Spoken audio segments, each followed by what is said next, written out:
Today's episode of The Totally Rad Show is brought to you by Gamefly. Coming up, Joaquin Phoenix and Philip Seymour Hoffman star in the new movie, The Master.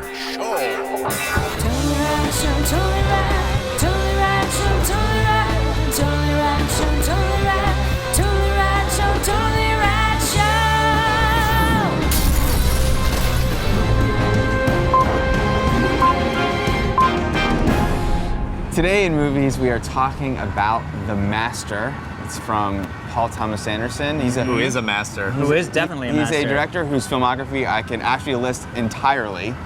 Normally I can't do that on the show. Oh, interesting. But Hard 8, Boogie Nights, Magnolia, There Will Be Blood, and now The Master. Most of these movies have won multiple Academy awards, including Academy Awards. Punch Drunk Love. Did I say that? The Blood No, one. you didn't. There Will Be Blood. There Will Be Blood was the Totally Rad Show movie of the year, wasn't it? I don't think so. No Country for Old Men was that year.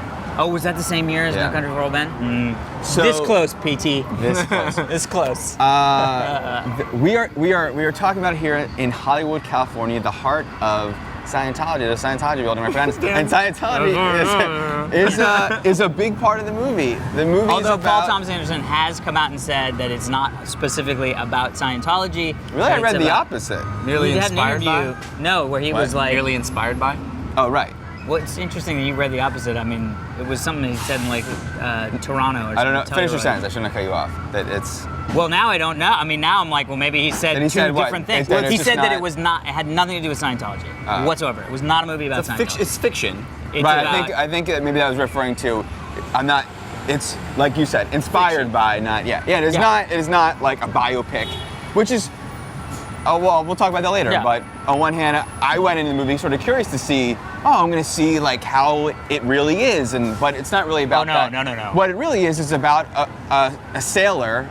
Joaquin Phoenix plays a guy who's just come out of World War II in 1950 and is lost and is trying to find himself, trying to figure out what to do, and happens upon this man, Philip Seymour Hoffman, who is the master of this cult/religion type thing that is analogous to Scientology. And they... Hilarity ensues. That's a wacky laugh riot. Yes, it's very esoteric. And as you said, shot all in 70 millimeter. Yeah. But also being shown in 70 millimeter In in select certain theaters. places. So if you are interested in that film quality, If you go to seek it out. the website, Cigarettes and Red Vines, which is a P.T. Anderson website, there's a list of movies that are playing it in 70 Theaters, or 4K. And it's done phenomenally. It broke the record for the most amount of money per theater or per screen of any movie in history, which is unbelievable. Anyway. So what do you think of the movie? It's like a lot of Paul Thomas Anderson's movies. It's sort of a movie that is not super uplifting. However, Joaquin Phoenix has probably one of the most unbelievable performances I've ever seen in an entire movie.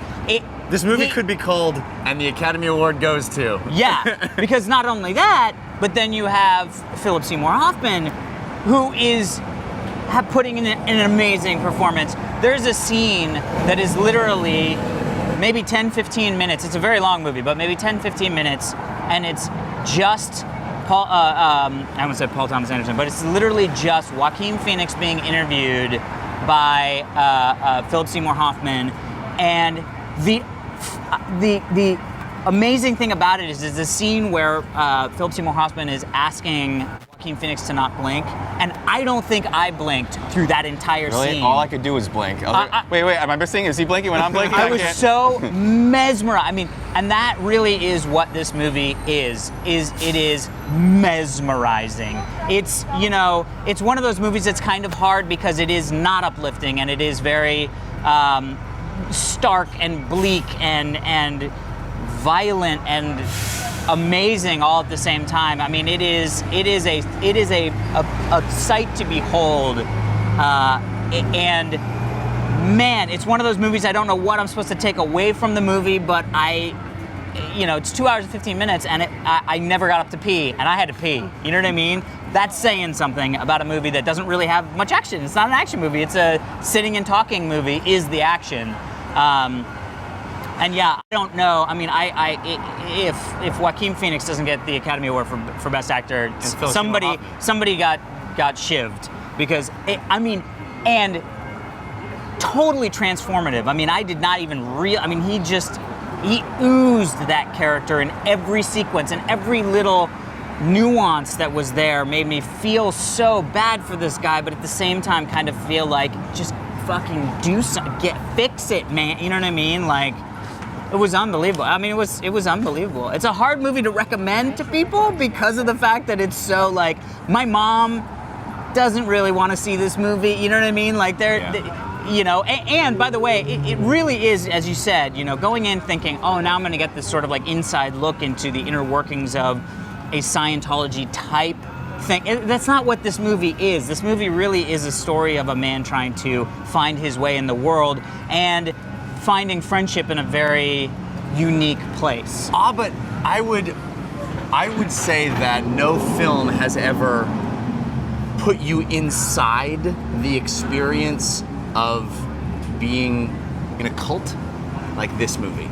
Like, I felt, as you said, that scene in the middle is one of the great scenes in cinema history. Yeah. I would venture, and there are numerous moments where you feel inside the experience of being, for lack of a better word, brainwashed, for being indoctrinated, being inside. There's several moments where characters are staring directly at the camera and talking right to you, and sort of, there's that moment where what's the actress's name? Amy Adams. Amy Adams says, okay, change my eye color. Yeah. And it's like, but her eyes were already the color that we're supposed to change them to. So it's like, what?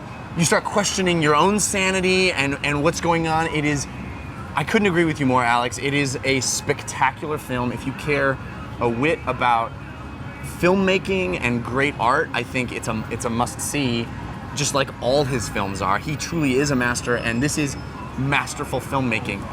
Right from the beginning, the information that we're given before we ever meet Philip Seymour Hoffman, and we don't meet him for a while. Yeah. The information that we're given about this character that Joaquin Phoenix is, in most films it would be explained to you. You would be told how he's a broken man. Things would be so much more conventionally laid out.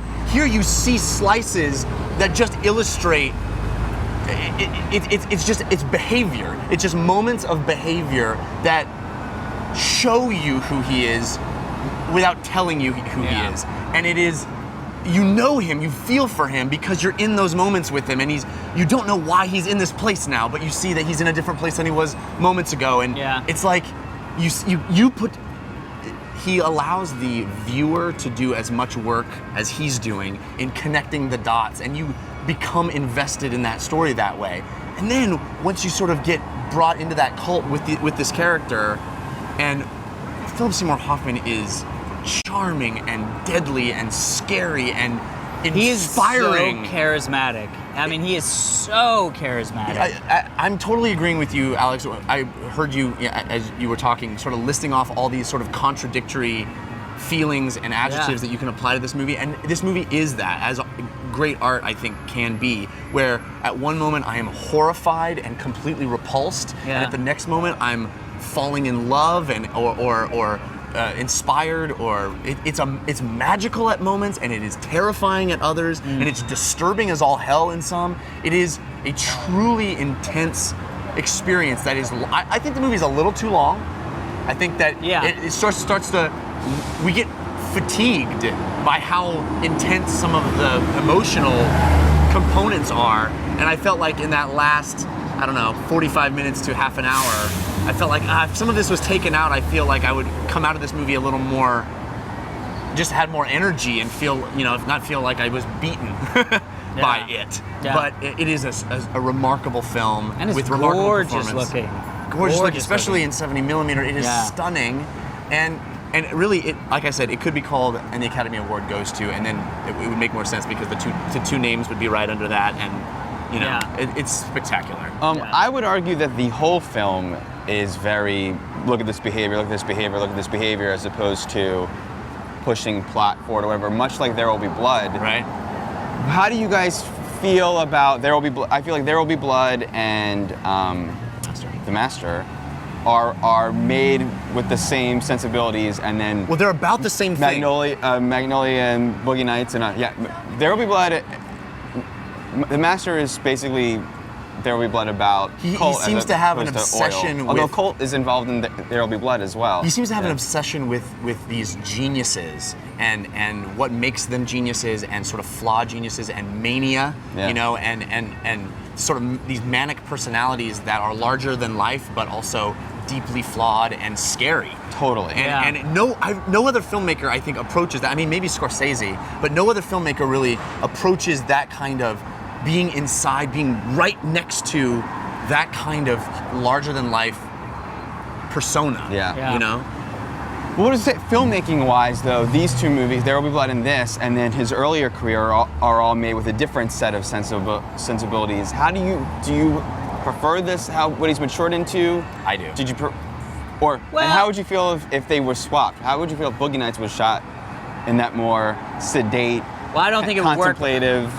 Look, I don't think he would shoot Boogie Nights even today in the way he shot. It's No, a- yeah, there's it's sort of something, infused with that it's a guess. something It's about a what you guess, said but- is there's a guy who's got a mania. Like, you could say that all things about that story as well. But it's also that infused with this sort of 70s, you know, feathered hair, Yeah, I don't and- mean rock and roll. Well, but also I think energy. Boogie Nights was more a comedy that then went to dark places, whereas I don't think any of this is a comedy. And if there are funny moments, laughed. Of course, if there are funny moments, it's not because it's a comedy; it's because there happen to be funny moments within this dramatic thing.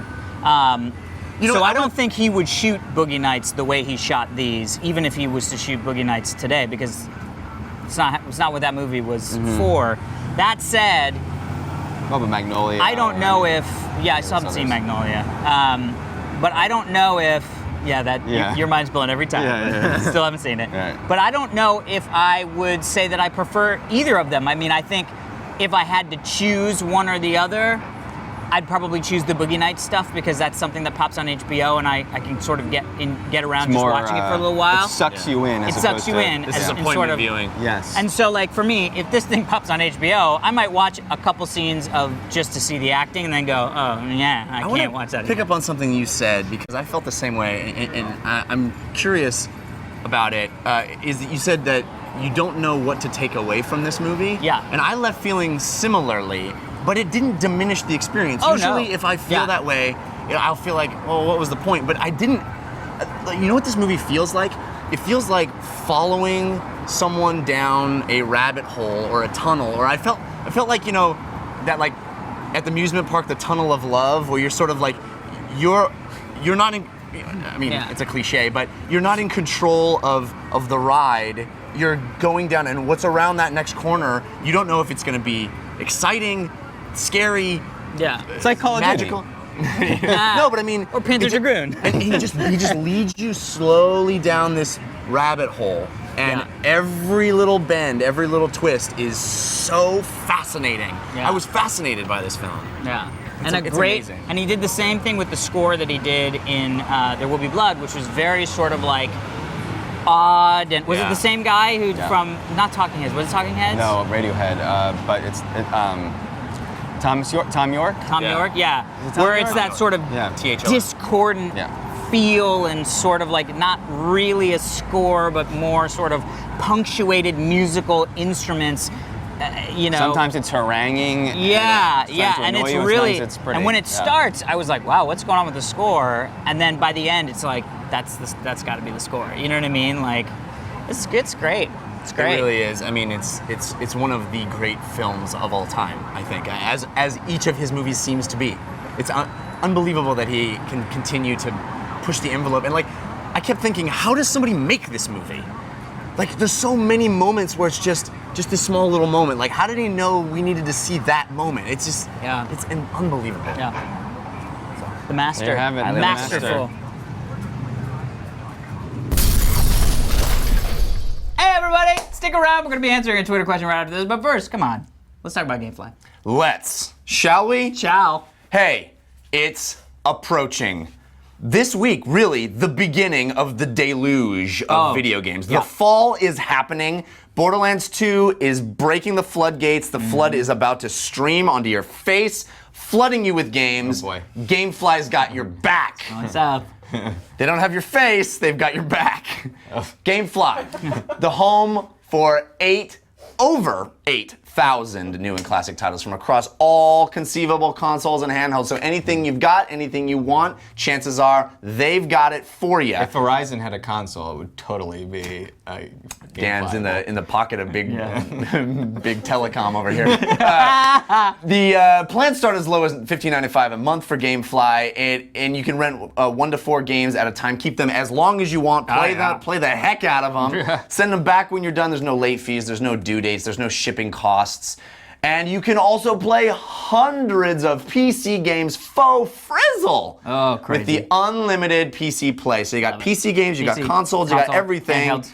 You send them back as fast as you want. They send the next one on your list. It is great. We'll hook you up because we know that you hate our word. Why won't people take our word? That's okay. Gamefly understands that you hate our word. Try it yourself. 15 days faux frizzle with a frizzle trizzle. I had to try, went for that, and it didn't work. Free trial. Gamefly.com/TTRS. That extra T, of course, stands for Verizon. Do it. With the silent T in front of it. Verizon. It's German Verizon. All right. Send in the backgrounds also. Join us tomorrow for our review of Dread. Today's Twitter question sent in with the hashtag TRSQ was sent in by Andrew Bunnell at Andrew_Bunnell. If Ultra HD discs 4K/8K were available tomorrow and you had enough money to buy a player and a TV or whatever and one movie, what would that movie be? What one movie would you want to be able to project in 4K, 8K at your house and watch it? Now, this is an interesting question because do you go with your heart and go like a movie I want to see over and over again, or do you go with this like question is, what do you think is the best looking? Boy, it's hard showing off your for me to TV? choose anything other than Avatar. Agreed. But the movie that was always the first movie I bought on The a new- Matrix. No.